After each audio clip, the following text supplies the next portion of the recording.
Tailand yoki Vyetnam, Nichang yoki Pxuket. Sayohatga borishdan oldin ko'plarni shu savollar o'ylantirib qo'yadi. Lekin qaysi bir davlat aynan siz uchun mos? Keling, bugun shu haqida gaplashamiz. Assalomu alaykum sayohat shaydolari. Mening ismim Nodira va men Aviasales uzda ishlayman. Bugun siz uchun ikkita davlat, Tailand va Vyetnamni taqqosladim. Qani ketdik. So'nggi yillarda Vyetnam va Tailand O'zbekiston fuqarolari orasida dam olish uchun eng ko'p tanlanadigan davlatlarga aylandi. Bunga soddalashtirilgan viza tartibi, hamyonboplik, tabiat va plyajlar, to'g'ridan-to'g'ri parvozlar sabab bo'lmoqda. Keling, eng muhimidan dengiz va tabiatdan boshlaymiz. Pxuketning tabiati juda ham boy va xilma-xil. U yerdagi plyajlar bir-biridan farq qiladi. Pxuket tabiat mo'jizasi va beqiyos plyajlar maskani. Pxuketda har bir plyaj o'zining betakror manzarasi va atmosferasi bilan ajralib turadi. Pxuketning yaqinida joylashgan Phi Phi va James Bond orollari o'zining g'ayritabiiy go'zalligi bilan insonlarni lol qoldiradi. Har bir odam bu yerga hayotida bir marta bo'lsa ham kelishi kerak. Agar Nichangga kelsak, Pxuketga qaraganda Nichang oddiyroq. Plyaj shahar markazida joylashgan bo'lib, Pxuketdaqa xilma-xil emas. Lekin baribir ham chiroyli.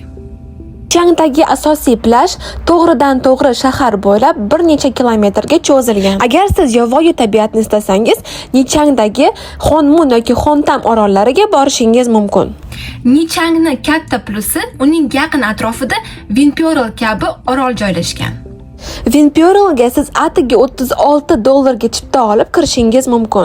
Bu chipta bilan siz kanat yo'ldan foydalanishingiz, akvapark, attraksionlar, okeanarium, hayvonot bog'i va barcha shoularga kirishingiz mumkin. Vinpearlning o'zida mehmonxonalar ham mavjud.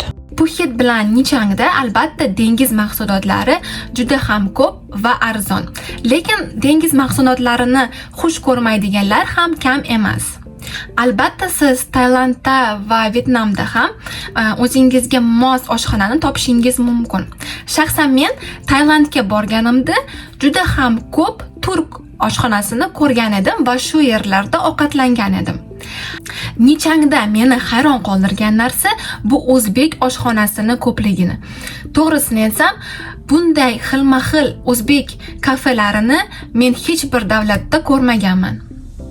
Bu kafelarda sizni o'zbek tilida kutib olishadi va siz haqiqiy palov, sho'rva, manti va issiq nonni ham tatib ko'rishingiz mumkin. Taomlarning barchasi albatta halol.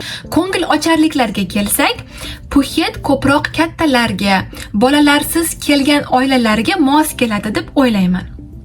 Pxuketga kelgan har bir sayohatchi Bangla Road kabi ko'chalar haqida albatta eshitgan.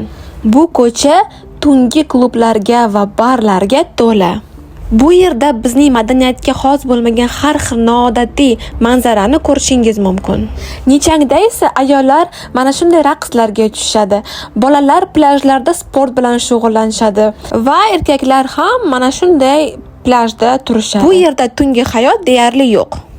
Endi keling narx-navo bo'yicha gaplashamiz.